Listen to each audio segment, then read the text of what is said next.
reviewing our setting up for success and menu knowledge. But first, I wanted to talk a little bit about what we learned the last time.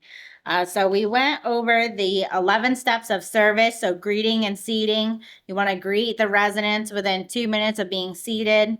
Then you want to offer the beverages and take orders. It's important that we repeat their orders to make sure we're both in understanding of what the residents are ordering. We want to serve our starters, clear the starters, serve the main course, and clear the main course. Offer coffee and dessert, deliver the coffee and deliver the dessert. Assist our residents with their walkers or scooters or pulling out their chairs, and then we want to clean and reset tables. So, can anyone tell me what side should we be serving the residents from? Ooh, very good, Jane. So we serve left and we clear right. And then again, greet guests within 2 minutes of being seated. Last time we also talked about Dogwood Cafe. We talked about the bistro and we talked about the Garden Room Cafe. We went over hours and we talked about the menu selections there.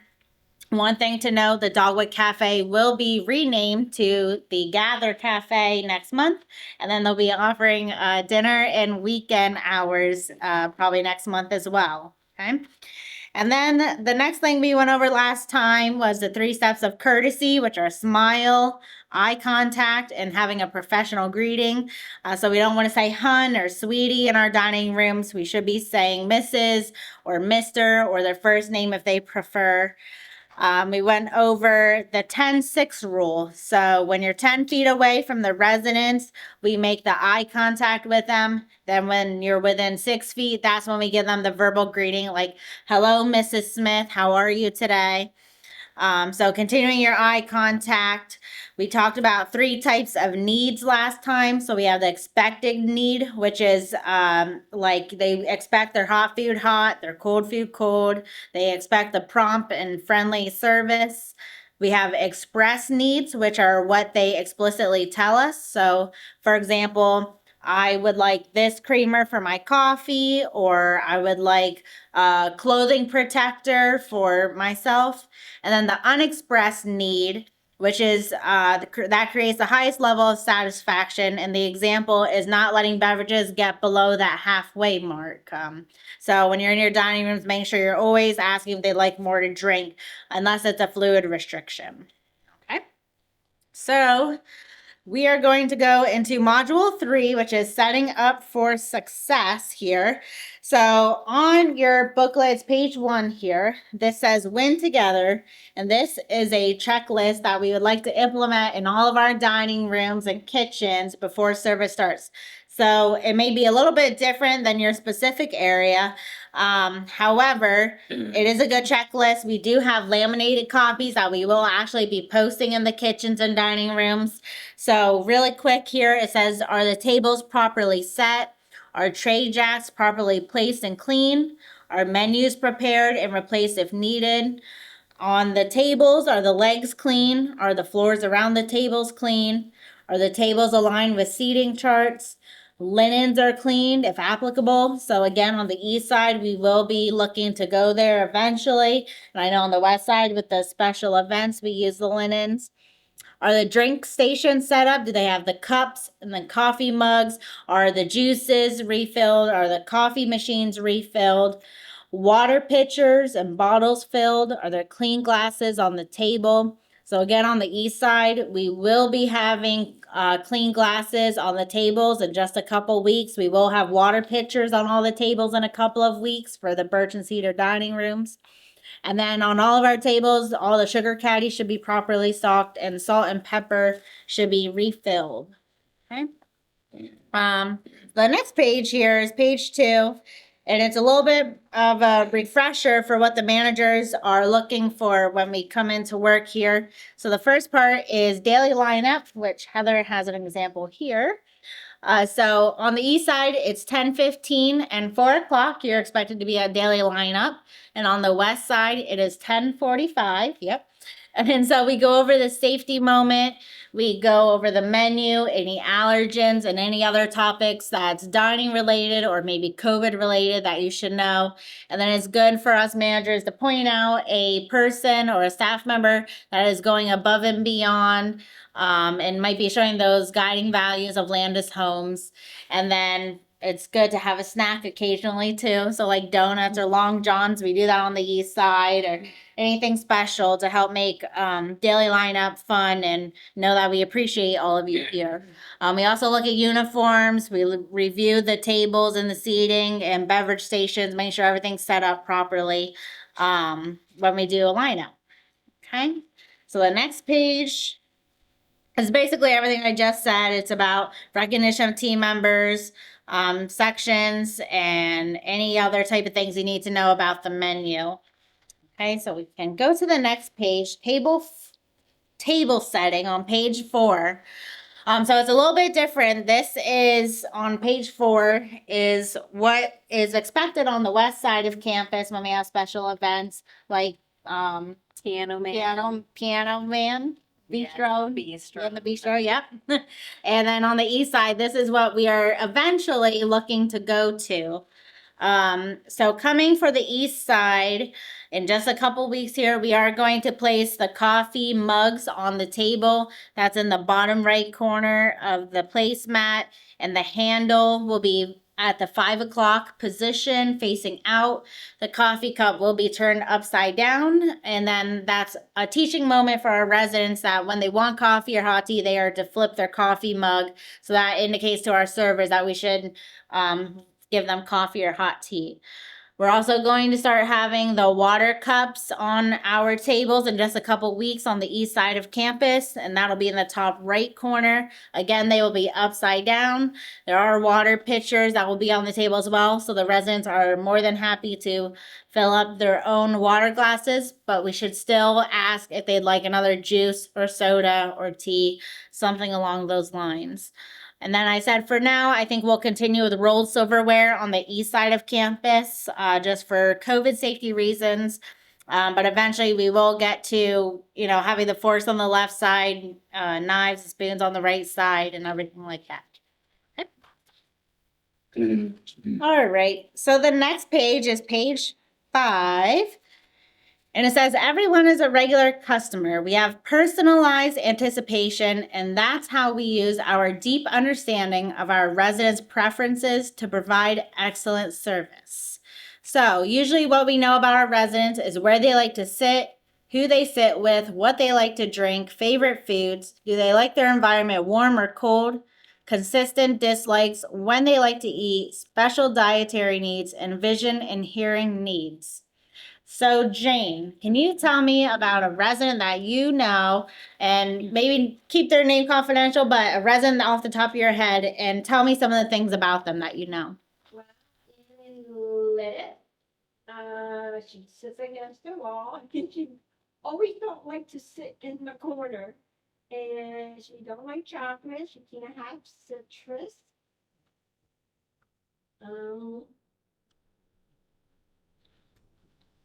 She likes iced tea. Okay. Well, she don't really have a choice. It's whatever Robert puts on her plate. Okay. Yeah, sounds very good. And no impairment, just a walker. Okay. And how about Cindy on the west side? Is there someone that you know really well? Well, there's a gentleman who comes every day for lunch. He's usually the first one in line. He likes to pay cash. That's about it. I heard that. It just goes to show how much we really know the residents. And our previous session, I think we called on 5 or 6 people, and the information they knew was just outstanding. So that's great. Okay. So the next page, we're actually going to go to page 7 here in your booklet.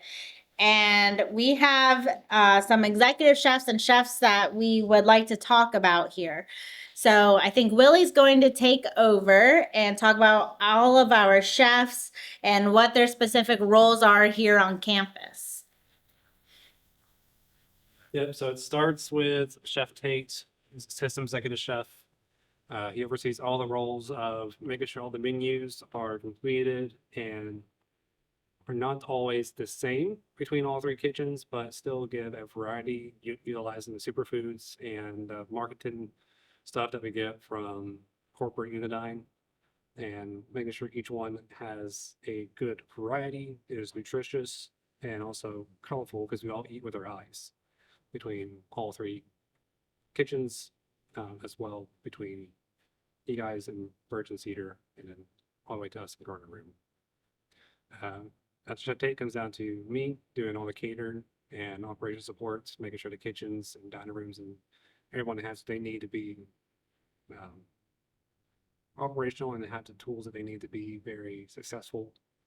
And then for Bistro, you have Matt and Mike Redwood. Matt oversees the retail operations between Bistro and Dogwood. That is soon to be all under just West Kitchen.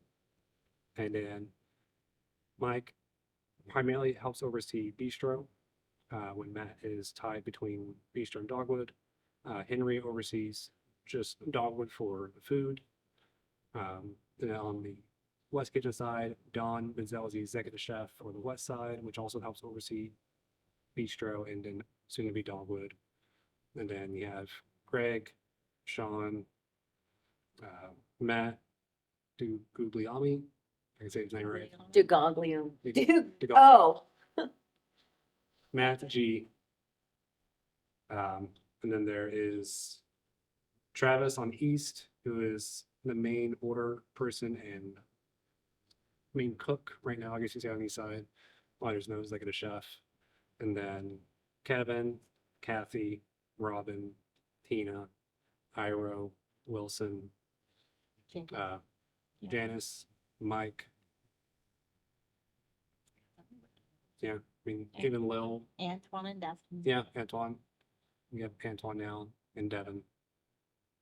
Huh? That is all. That's the whole family, pretty much. That's literally what it is. The whole family. Okay. Great. So those are our chefs.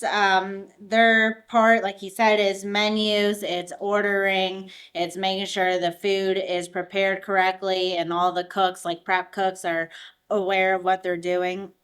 Excuse me. Also, when we have our daily lineup, they are supposed to be bringing out sample plates that the servers we should then be trying and looking at to look at portion sizes, and then we can help describe it to our residents as well. Okay. So the next page here, it says page 8, our menus. So Willie, would you like to take over that?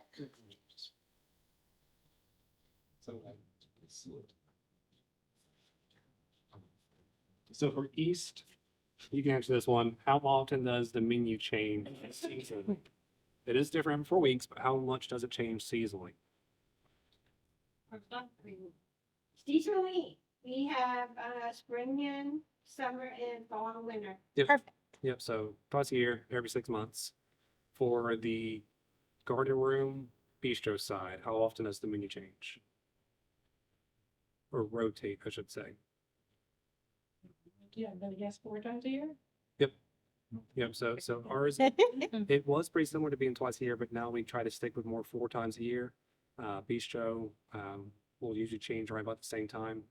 And for Bistro, it only changes the daily items. The weekly specials are always different, just like Dogwood. But Dogwood and Bistro have a weekly rotation of their specials, but they have a static menu that is the daily options that will change throughout the seasons.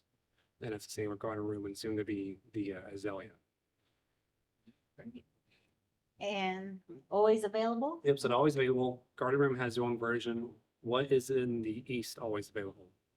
Pancakes, lunch meat, hamburger, let me see. What else?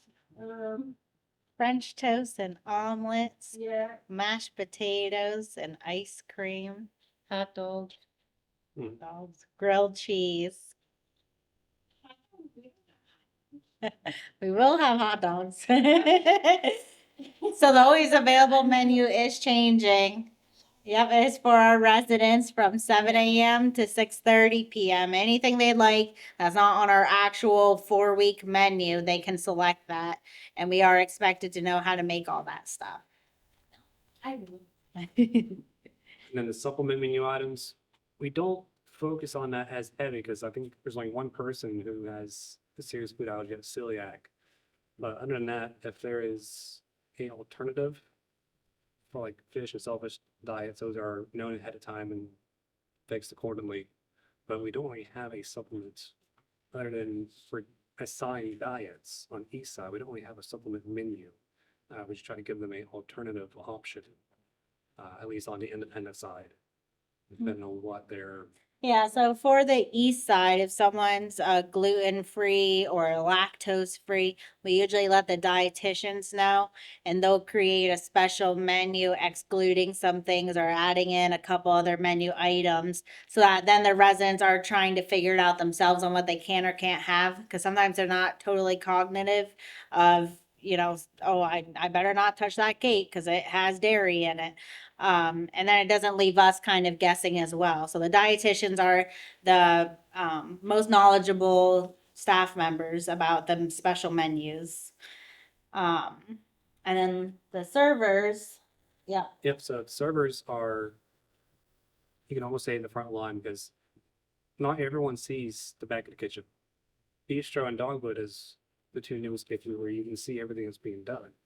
But for most of the houses and for most of the restaurants that we go to, you don't ever see the chefs, you see the servers. So you are technically the face of the restaurant, the face of the food. And sometimes you're also one helping plate the food up as well. So we represent what the chefs are trying to desire in the food by plating up nicely. Height matters on the plate.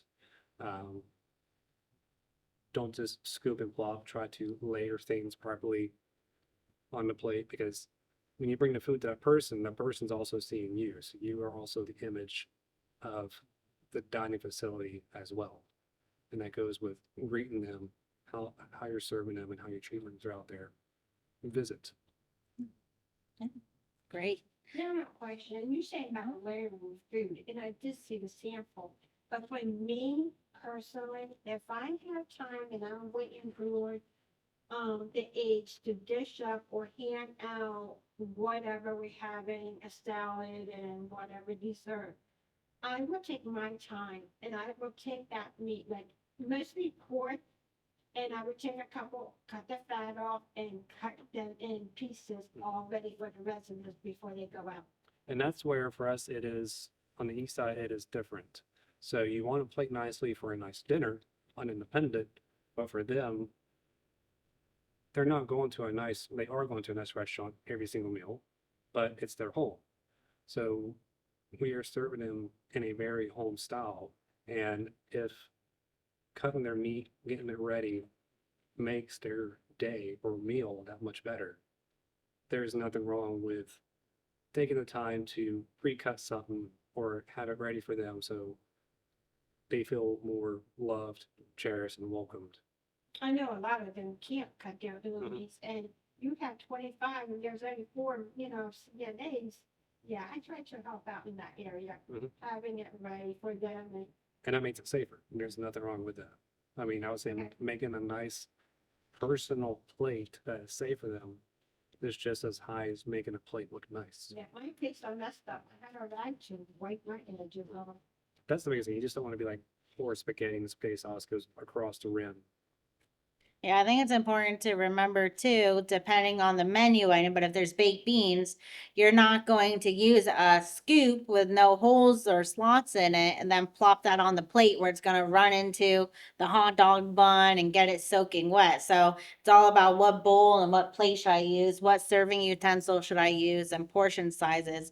So it all really depends and helps make it look appealing. When you got sandwiches, we should be cutting those in half, preferably diagonally. That looks beautiful, and just kind of stack it like that, compared to just a whole sandwich or just sliced down the middle. It just doesn't look very nice. And we just got to remember our residents pay a lot of money, and we should still give that presentation even on the east side of campus. So. Okay, the next page, which is page 9, we're gonna go into temperatures and allergens. So, Okay. Willie? Yeah, I'm gonna get it right this time. Even though you guys are not line codes, it's still a fun thing to remember. So pinky to thumb is well done. And then finger to thumb is rare. So you feel how tight and how loose your muscles get. So rare, soft, still has the protein, the fat, and all that in the meat at 135, and then 145, 155, 165. The tougher the meat gets, the more nutrients and fat and liquid is literally gets expelled from that piece of protein itself.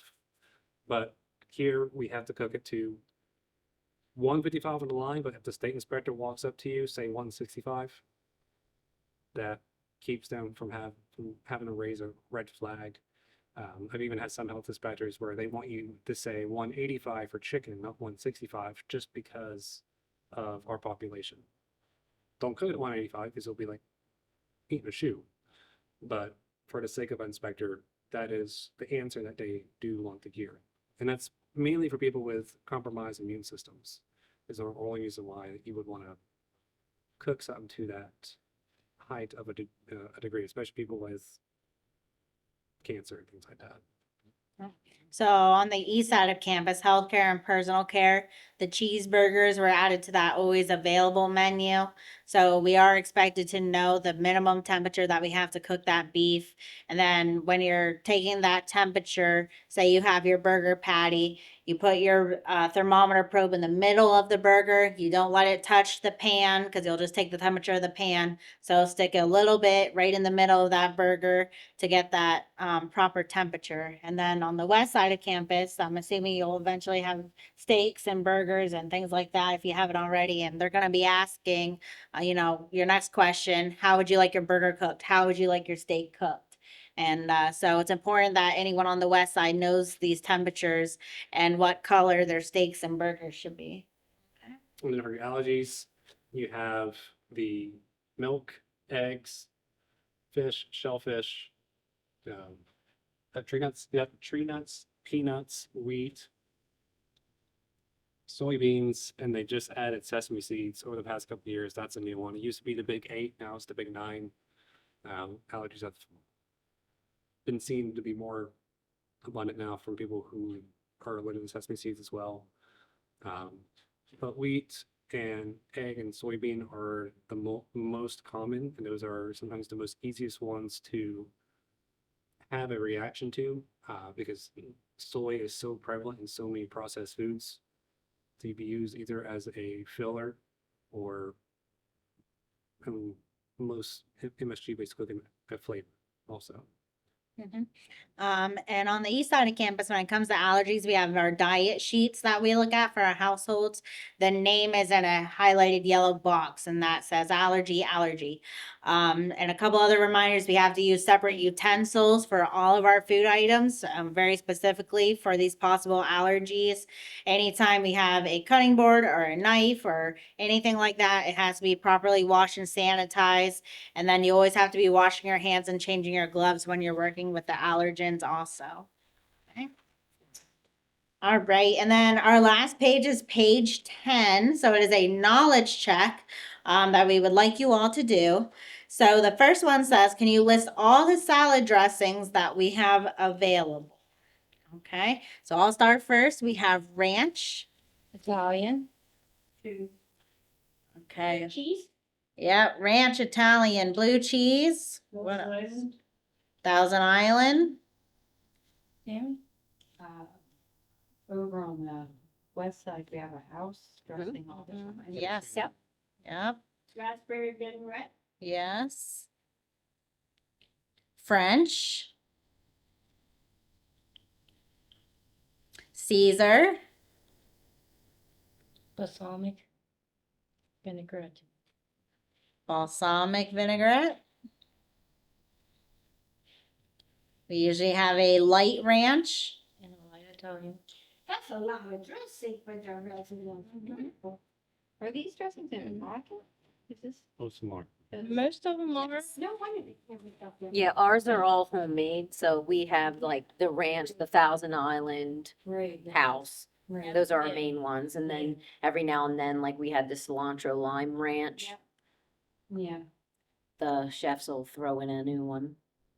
So on the east side of campus, we almost always every day have like a tossed salad or some type of salad that goes out.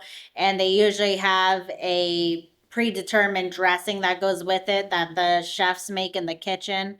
However, the residents don't have to have that one. So that's why we have all these different packets. And they are expected to be in every single household. So you can find them in the dogwood closet. So in the dogwood kitchen, there's a little prep area where the cafe stuff is being prepared, and then the dogwood dish room is that little closet area or like hallway right in between where you can get all of our dressings. Okay, the second question says, what menu items require a temperature preference?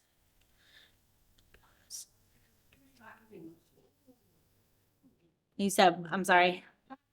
Coffees. Yes. So I think we were mainly thinking about like the beef. That has to have a temperature preference, except on the east side of campus. Lily said fish. Yeah. Okay.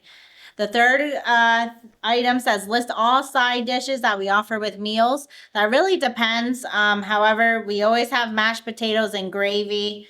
We pretty much always have rice available if needed, a tossed salad, and then any other smaller items that might be on for the day, like maybe red beet eggs or Deviled eggs. deviled eggs. We have like scalloped potatoes, different selection of vegetables, things like that. Pastas. Yep, pastas, yep.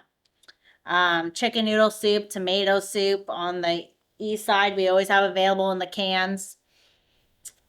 Okay, what menu item do you recommend the most to our guests? Is there something that you all might have seen on the menu that you would really recommend to the residents? Someone from West said strawberry soup. So I never heard of strawberry soup. Delicious. But we're looking to add that to the east side, strawberry soup. Okay. And how about what is the executive chef's name? The campus executive chef. Anyone? Tate. Mhm. Yep. Tate is our campus executive chef. And on the west side, what is the executive chef's name? Dawn, yep. And on the east side, we don't have one right now, which we are currently recruiting for. However, we could probably say that Travis, our Birch AM cook, he's kind of stepping in that role as far as ordering and making sure everything's running smoothly in our kitchens right now. Okay. And it says list 3 menu items that would be suitable for a guest who is gluten-free. Gluten-free bread. See, Okay, yeah. Gluten-free bread, yeah. Anyone else? Willie? You want something to be a replacement. You don't want it to be like, sorry, you can't have this bread, so here's the salad. But orzo is a pasta.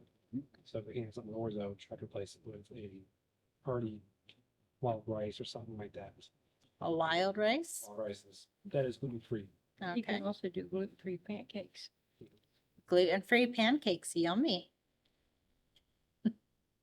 Okay, and then 3 menu items that are always available. We went over that before. That's like mashed potatoes and gravy, your soups and your burgers and your salads and your omelets and your French toast and pancakes and ice cream and pudding and all the sandwich stuff, okay? So does anyone have any questions about anything we learned or anything from last week? No? Okay. Then we'll meet again next Tuesday from 2 to 3 or 3:30 to 4:15.